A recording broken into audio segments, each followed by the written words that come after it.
নমস্কার। ব্রহ্মময়ী মা তারা তান্ত্রিক যোগাশ্রম থেকে আমি শুভব্রত শাস্ত্রী।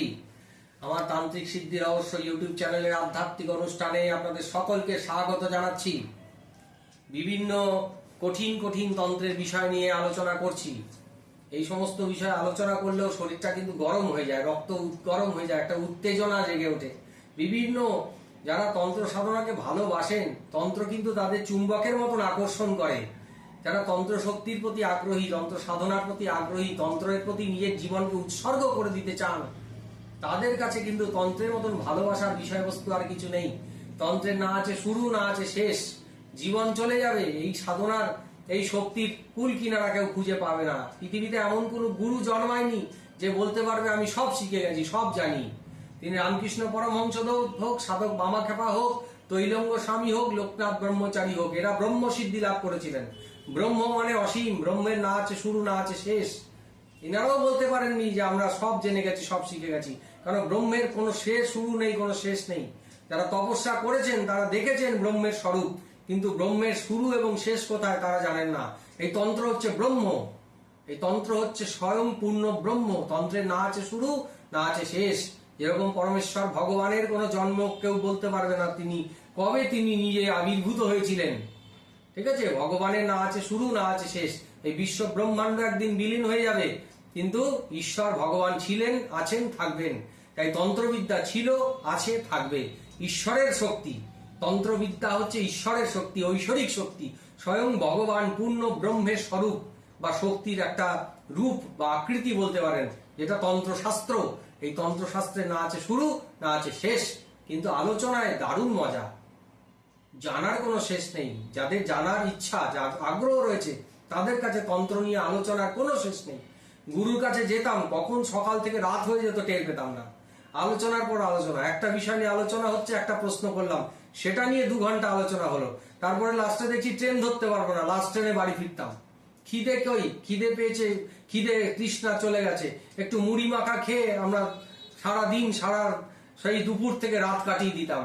মানে ভালোবাসা এই লেভেলের, এই পর্যায়ে নিয়ে যেতে হবে, তবে একজন ভালো সাধক তৈরি হবে, একজন তান্ত্রিক তৈরি হবে। প্রত্যেকটা সাবজেক্টে, ডাক্তার হোক, উকিল হোক, ইঞ্জিনিয়ার হোক, তান্ত্রিক হোক, যে কোনো পেশায় সেই ভালোবাসা, সেই টান যতক্ষণ না আসছে, আপনি কিন্তু সেই একটা উচ্চ জায়গায় নিজেকে প্রতিষ্ঠা করতে পারবেন না। আগে ভালোবাসা আনতে হবে, তন্ত্রের প্রতি ভালোবাসা আসবে, তন্ত্রের প্রতি আগ্রহ আসবে, জানার একটা ইচ্ছা, সব সময় একটা ইচ্ছা, আমি আরো শিখবো, আরো জানবো। কেউ যদি ভাবে আমি অনেক শিখে গেছি, তখনই তার সাধনা, তার শিক্ষা শেষ। কেউ যদি ভাবে যে আমি আরো শিখবো, আরো জানবো, তাহলে জানার কোনো শেষ নেই। তার জীবনে নতুন নতুন বিষয় আসবে, নতুন নতুন সাধনার মধ্যে যারা আছে, তারা সাধনার মধ্যে নিত্য নতুন বিষয় শিখছে, প্রতিদিন শিখছে, প্রতিদিন জানছে, কারণ ব্রহ্মের না আছে শুরু, না আছে শেষ। যাই হোক, আজকের আলোচ্য বিষয় হচ্ছে রোগ মুক্তির যমরাজ সাধনা। আমাদের গুরু বামদেব পরম্পরায় যে সমস্ত তান্ত্রিকরা রয়েছেন, অতীতে যারা বড় বড় সিদ্ধ পুরুষ জন্মগ্রহণ করেছেন, তারা কিন্তু বিভিন্ন কঠিন কঠিন রোগ মুক্তি করাতে পারতেন। গুরু বামদেব তাদেরকে অনেককেই এই সমস্ত সাধনা প্রদান করে গেছেন। কিন্তু আমাদের ইষ্ট দেবী তারা দেবীকে সন্তুষ্ট না করলে কোনো মন্ত্রই কাজ করবে না। তারা দেবী সিদ্ধি করলে বাক সিদ্ধি হয়, মন্ত্র সিদ্ধি হয়, তন্ত্র সিদ্ধি হয়। তাই তারা সিদ্ধি সবার আগে দরকার। তারা সাধনায় মা তারাকে সন্তুষ্ট করতে পারলে 64 তন্ত্র সিদ্ধি লাভ করা যায়, সমস্ত রকম তন্ত্রবিদ্যায় সিদ্ধি লাভ করা যায়। কারণ মা তাকে আশীর্বাদ করেন তার মন্ত্র সিদ্ধি, তন্ত্র সিদ্ধি, বাক সিদ্ধি। যখনই কোনো সাধক বাক সিদ্ধি লাভ করে যায়, তার কাছে অসম্ভব কিছু না। যে কোনো বিদ্যা, যে কোনো শক্তি সে করায়ত্ত করতে পারে খুব অল্প সময়ের মধ্যে। তাই গুরু বামদেব পরম্পরায় যমরাজের একটি সাধনা রয়েছে। সেই সাধনা করে যমরাজের কাছে প্রার্থনা করলে, নিত্য যমরাজের তপস্যা করলে কঠিন থেকে কঠিন দুরারোগ্য ব্যাধি থেকে মুক্তি লাভ করা সম্ভব। যমরাজের সাধনার মন্ত্রটা আমি একটু সংক্ষেপে বলছি। যমরাজ বিদ্যার অনেক কিছু পর্যায় আছে, কিন্তু এটা একটা যমরাজ সাধনার খুব সহজ উপায়, একটি মন্ত্র আমি বলে দিচ্ছি। ওম জাং জমায় প্রেতাধিপতয়ে মম সর্বসিদ্ধিং কুরু কুরু স্বাহা। ওম জাং জমায় প্রেতাধিপতয়ে মম সর্বসিদ্ধিং কুরু কুরু স্বাহা।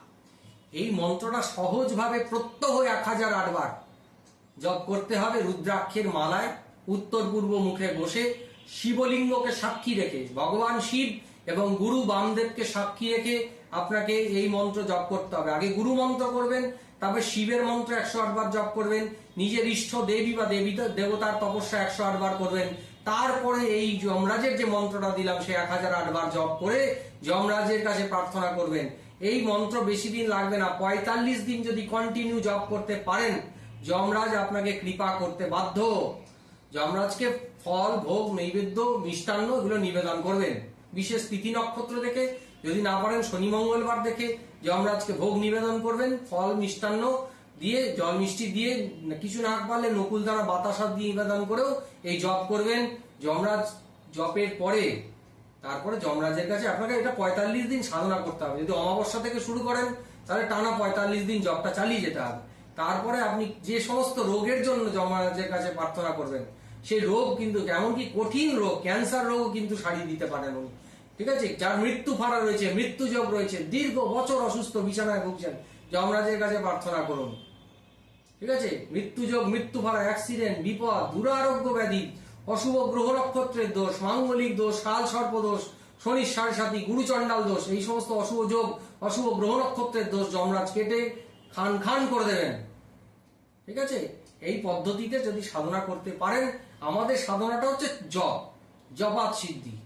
ঠিক আছে, জপের মধ্যে দিয়ে ঈশ্বরের কৃপা লাভ, এইটাকে মাথা রাখবে। তন্ত্র হচ্ছে সাধনা, সাধনাই তন্ত্র।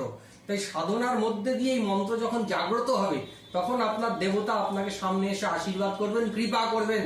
আপনি যে উদ্দেশ্য নিয়ে সাধনা করছেন সেই উদ্দেশ্যকে পূর্ণ ফল প্রদান করতে তিনি বাধ্য। ঠিক আছে, মানুষ বেইমানি করবে কিন্তু ঈশ্বর ভগবান কখনো বেইমানি করেন না। সবাই তার কাছে সন্তান, যে যে রূপে ভগবানকে ডাকবেন তিনি সেই রূপে সাড়া দিতে বাধ্য। ঠিক আছে, বোঝা গেল?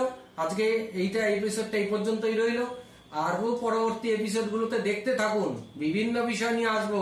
সংক্ষেপে ছোট ছোট মন্ত্র বলে দেবো, ছোট ছোট ফর্মুলা বলবো, তাতেই কাজ হবে। কঠিন কঠিন কঠিন সাধনা, কঠিন নিয়ম পালন কিচ্ছু দরকার নেই। ঈশ্বর ভগবান খুব সহজে লাভ করা যায়। একমাত্র সাধনাই মানব মুক্তির উপায়, দ্বিতীয় কোনো উপায় নাই। ঠিক আছে, কোনো শর্টকাট ফর্মুলায় আপনি কাজ পাবেন না। নাম জপের মধ্যে দিয়েই আপনার কার্যসিদ্ধি হবে। বোঝা গেল? আজকের এপিসোডটা এই পর্যন্তই। পরবর্তী এপিসোডগুলোতে খেয়াল রাখবেন, আমার চ্যানেলটাকে সাবস্ক্রাইব করুন। তন্ত্রের বিভিন্ন বিষয় নিয়ে আলোচনা করব, ছোট ছোট মন্ত্র বলবো, সেই মন্ত্রগুলো কার্যকারী মন্ত্র হবে। ঠিক আছে, ভালো থাকুন, সুস্থ থাকুন। জয় মা তারা, জয় জয় তারা।